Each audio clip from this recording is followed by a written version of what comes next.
welcome back to my channel. I haven't posted a video in ages simply because I've been very busy and I got engaged and things have all gone absolutely ape shit again. I said to my fiance yesterday, I have this feeling that something really bad is going to happen because that does tend to happen periodically. I'm a very cyclical kind of observer. I see things how like when things tend to happen in the universe cyclically, one thing happens and then a period of time later it happens again and something else happens and a period of time it happens again. I was like, I've just got this feeling something really bad is going to happen. And usually this looks similar to running out of money or like it's like too early, like before I get paid, or like I don't know, a really bad event involving the police or something like that. And lo and behold, it happened again. And lo and behold, it happened again. And you know, I just want to talk about how, because I feel like I started looking at my old videos. I was like, okay, how am I going to cope with this? And I'm not gonna lie, I've clicked on one of my old videos. It's called Things Get Better. I'm not trying to advertise, but those type of videos are the rambles that I used to do, and I feel like they're actually so helpful when you're actually in the like ways things go downhill, like when you're actually in that place. Because I swear, like most of my good videos or the videos that actually have meaning are during the times where shit is really bad, and I really want to upload some podcasts because I've got so many podcasts that I've just done out and about, and they're like talking about authenticity and identity and healing from trauma and healing from in like toxicity and stuff. And it's just I really just want to share them. I just haven't gotten around to actually uploading them, and it's just annoying. So I was like, instead of just watching this, which I will still watch probably, because I think sometimes it's like to get through something hard, it's really helpful to look at something in the past that you've overcome. And also in this way, sometimes I, weirdly enough, will like look at pictures to remind me of hardships I've had or something like that.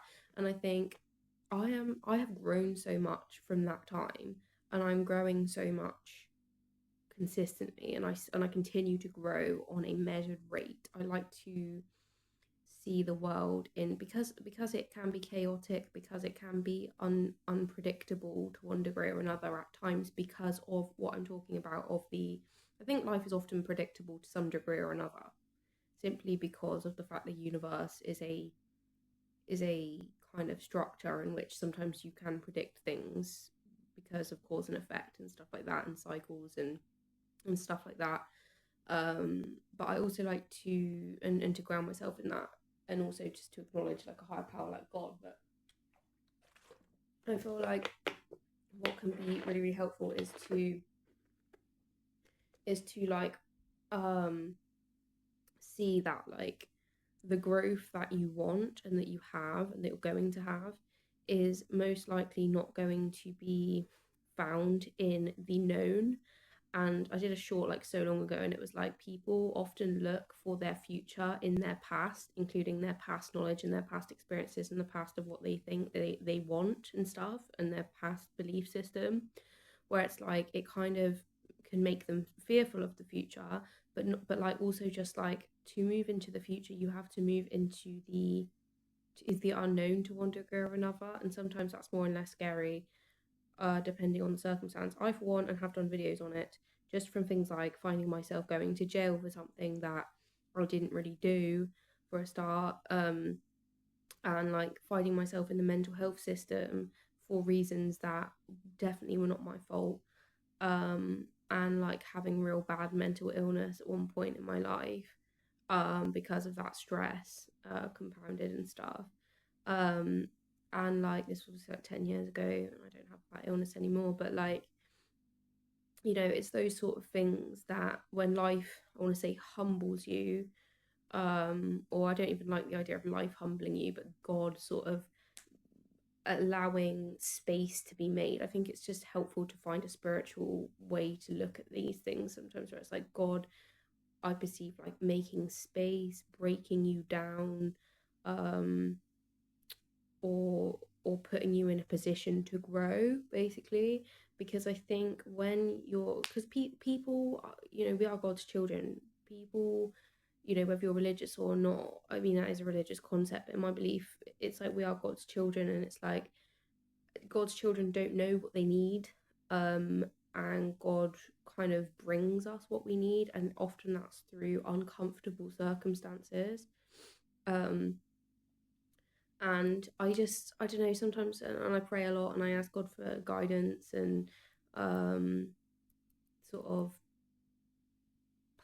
perspective and sort of vision on a perspective, on a situation. And I just sense that God is just like bringing me this like real like transcended image of myself, for which I'm going to have to go through an uncomfortable or unfamiliar process in the coming sort of years or so to come, that potentially, or period to come, that will make me grow and make me have faith in life in general and its process, and have more faith in God, and have more faith in and trust and grounding and resilience in life as an adult in general. um and that's I feel like something just to consider when something really bad is happening, because it's easy for your like inner child, especially if you've gone through trauma and stuff, to be like, oh my god, I'm not being funny, our inner child never dies. So it's just like your inner child's like, oh my god, like, I can't cope with this, or like, no, everything's gonna go horribly wrong, everything's gonna be terrible. And there's this real eccentricity that, again, I don't advocate astrology, but in the astrological era we're in, a lot of to do with these sort of like aspects of the astrological era we're in is about eccentricity. And I think, you can you can really go as a human being into this like real panic state of like, oh my god, like I don't, blah, blah, blah, like, like when you see Sims, when they see a fire and they're, oh my god, oh my god, oh my god, type thing. But I feel like to be able to check yourself at a point and be like, do you know what, suffering is relative. Like, there's always going to be a good thing with a bad thing. Every single day you're going to have good things and bad things. It doesn't matter if you're in a jail cell, or um if you're a free citizen living in a palace. Do you know what I mean? You're going to have a relative amount of positives and negatives, um overall, you know. And not to say that real hardships can't come up, but I genuinely believe, being someone that has gone through really bad times and really good times, there is always, and I think also, like, sometimes from the outside looking in, you can appear to be having this really great experience, or you can actually be having a really negative experience. And from the outside you can appear to be having a really negative experience, but actually you're having a really positive experience. So there's a lot of polarity there, honestly, to be considered. And I think as a warrior, I also think like it's helpful to be able to take my power back from that a little bit, and not worry about other people too much, and not worry about myself too much, and be like, God has control. Because I think sometimes it's this need for control, understandably, especially if you had like an unstable childhood or unstable circumstances, to try and find control in a situation that you can't control and it's impossible to control. And to be able to release control and have faith within um, situations to allow God to guide it is really scary sometimes, especially in situations where like you're confused or you don't know the answer. And I think sometimes, like, this is what I found as well. It's like when I got arrested one time when I hadn't done anything, um, I really had like a lot of like, I didn't know like how to feel about it. Like, I couldn't really get my head around it. And a lot that I'm finding about the universe is that there's real limited logic as to how the universe works. Like, there is logic in a way, but I find that sometimes things that appear fine on paper aren't really always the way that things work out. I don't know, that's just my current understanding. And I think that's just sort of like the paradox of life to a degree. Bad people hurt good people, people hurt bad people. It's like people that are negative experience positive things, people that are positive experience negative things. Do you know what I mean? It's very like there's not like a sort of like logical route that is going to fail safe you towards every circumstance. There's always going to be a lot of like there's going to be there's going to be anomalies. There's going to be like paradoxes. Do you know what I mean? And that's really confusing when like you go with logic. I feel like it's my level of like autistic elements where it's like you go into a situation expecting a logical outcome for like a logical situation, but like the situation doesn't have a logical outcome because of like the circumstances that surround the situation, being some bias or hidden information that you don't know about and stuff like that. And it's very sort of unsettling because I think human beings in general, because of wanting to understand things on a cognitive level, enjoy predictability, and they enjoy like things being measurable and logical. So I always try and sort of like relate my experience to the human experience and being a human being and humanizing myself, especially from trauma, being felt that I was dehumanized, really to understand my humanity from that perspective, in some way to understand my limitations. Because yes, I'd be like, okay, well, I might probably fall on the autistic spectrum, but regardless of that, being a human being myself, regardless of autism or not, I think that human beings do like predictability, and they like to be able to understand things that happen in life. But if someone just gets run over by a bus um, one day, there might not be a logical reason why that will have happened. One could argue, or obviously, or if someone gets on a zebra crossing or something, or let's say a child gets run over on a zebra crossing when they're on their way to school or something, that is not the child's fault because of someone that had their phone up. You could logically say, well, it was the fault of the person that was driving the car, but at the end of the day, that wasn't their intention. If it's manslaughter, I'm not saying it's okay, but the real outcome of that, like there is really no logical purpose for that happening. The child wouldn't have done anything to deserve it. Do you know what I mean? And this is the type of logic that people search for sometimes. And I feel like it's a very common thing if someone like dies or something, to be like, why did this happen? Why did this happen? What could I have done? What can I do? How can I fix this? How can I, it's a very logical human minded experience to have. But I feel like because the human experience is not just made up of the mind, it's made up of the soul and the collective in general, and everyone is a different aspect of the universe, and there's always like factors and spiritual sort of entities and stuff that aren't considered to do with like life in general. I feel like that is part of why things often don't make sense to the mind and to people generally, because of that reason. Like they don't take into account like if there are other entities at play that aren't considered in life in general. And I hope that's not too woo woo for anyone, but also I don't really care, this is my channel. And I think it's important to consider because I think anyone can relate to that if they wanted to. I think literally though, just to not ramble for too long, it is okay to flail, but I think it's also great to ground yourself. I know obviously everyone perceives things differently. I perceive myself to be a spiritual person. Some people wouldn't do that, but that is the way I cope with things, to really like ground myself to the universe and sort of find um stability through that in terms of what I've seen before, what I feel could happen in the future, where I see my life going, connecting to God, clearing my mind and sort of breaking down mentally and metaphysically the limitations that have been set for me either by myself or other people, and like freeing myself in that way. And it's a very spiritual process, and this is why I feel like journaling can be really, really helpful for anyone, to be honest. I know everyone sort of like processes things in different ways. But yeah, I've really just felt like I wanted to make this video just because I'm in a bit of a flaily mood, and sometimes watching myself back actually does calm me down. And I feel like also just the concept of like this too shall pass, like shit can feel really bad on a particular day. But like the next day it may feel much better. And if there's anything I found from my like recent like seasons of just like aloneness, is that I really don't need anyone to meet my needs for me. I can meet them myself. My very connection to God itself. I obviously saying I'm not trying to reject my relationships, but my connection to God itself is sufficient for my well-being and is sufficient for my guidance and my groundedness. I really don't need thousands of people and toxic people telling me what to do and how to live my life. It all comes within myself.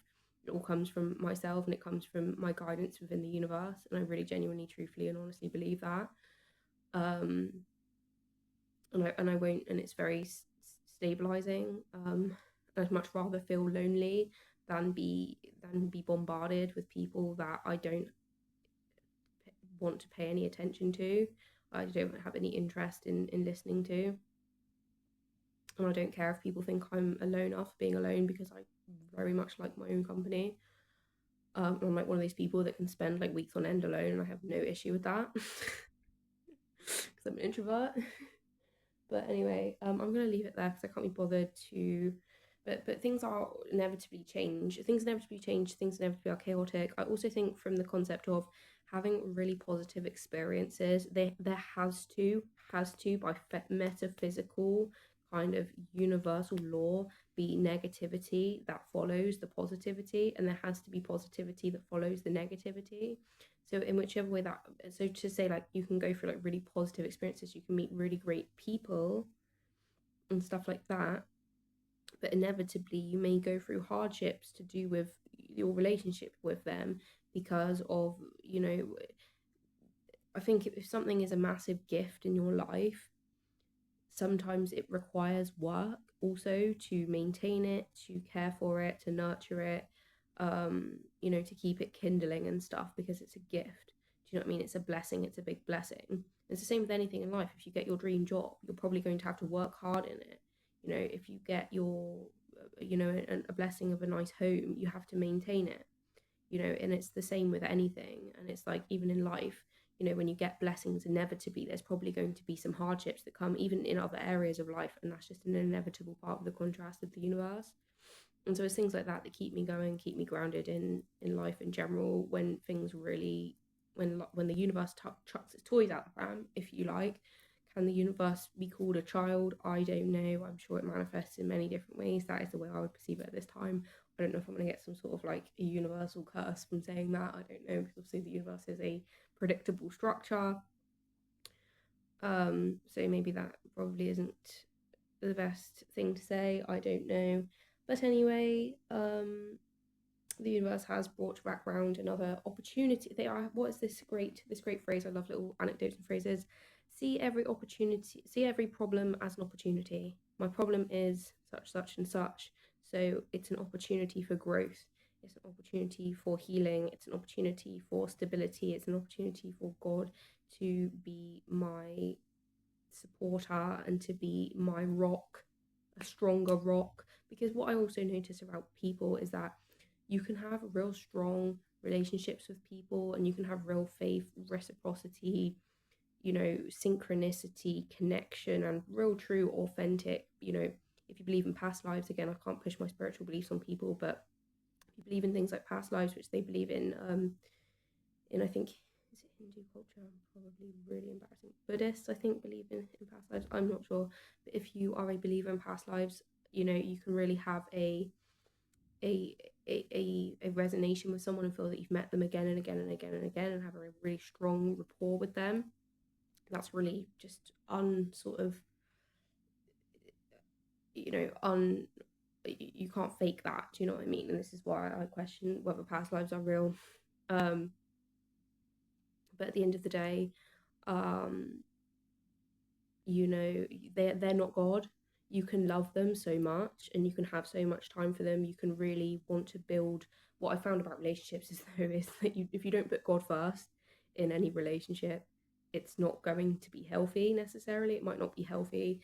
If you choose your own impulses and your own sort of human fleshly desires over God's plan for you, and inevitably the hardships that will come in relationships, you may choose to not look at as a priority. to work through them healthily if you are in cycles of lust, and if you are in cycles of um unhealthy patterning and such like that. So, and I think sometimes that is why God will maneuver relationships in a particular way to kind of be able to manage that. Um, but anyway, I do think that regardless of who comes in and out of your life or who currently is in your life, you are sufficient, God is sufficient, and it's like there is no reason to look outside of yourself for what you can bring to yourself internally. And I think it's just about ongoingly doing the healing work and checking in with yourself and being like, okay, well, seeing what the universe is mirroring back at you. You attract what you are, what you fear, and what you are like. So to see what the universe is bringing you in your reality and seeing what people reflect at you and people demonstrate towards you in your experience can be a real indicator of like what the real issue is, because sometimes like you don't see it until you're like, okay, well, this type of person is coming into my life again and again. This type of experience is coming into my life again and again. What is this showing me? Where do I need to heal here? And it's not supposed to say like, okay, well, I've got like this type of person coming into my life, but this is the person that I love and that I care about, that I've got genuine connection to, past life connection, blah blah blah, something really really strong with them. It's not to say like, okay, well, this is too scary, this is too much, I don't need to deal with it anymore. But it's like, where can I integrate things that are coming up here? What am I being shown?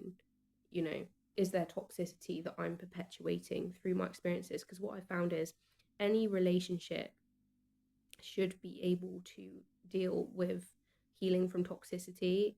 I don't think any relationship is built on toxicity. Any real connection that you have with a person um, that's built on something healthy like love is not built on toxicity. And I think people fear that they will ruin relationships by healing themselves from toxicity, and they'll think, oh well, my part, if I grow, and there's a sense to say, yeah, if you grow in a massive way that your partner doesn't grow in, you may grow apart, you know, to a degree. But it's also like, it's always worth, I don't know how much truth there is in that though, if I'm honest, because I do think people can grow apart, but I also think that healing yourself is not growing away from your partner, it's healing yourself. Do you know what I mean? Growing away from your partner is being like, right, well, now I want to change, I want to explore another sexual orientation. Do you know what I mean? That may and again, knowing love is love, may not affect someone that is bisexual. They will have no interest in what your gender is in terms of how they love you,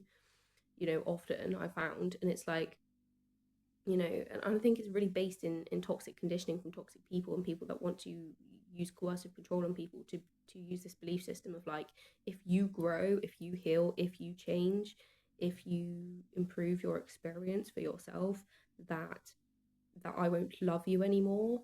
You know, that is really like a toxic mindset from, you know, imparted from real toxic people, that is so unhealthy to continue with in life, and to bring that into romantic relationships, and relationships in any sense can be really damaging, because you just choose not to grow in the relationship for fear that they will leave you. And that I feel will never be the case to heal yourself to any degree, is to improve the relationships. But anyway, I'm going to leave it there because I can't bother to ramble on anymore. But I definitely feel better. So if anyone that listens to this will get anything from it, thank you. And I'll do some videos soon.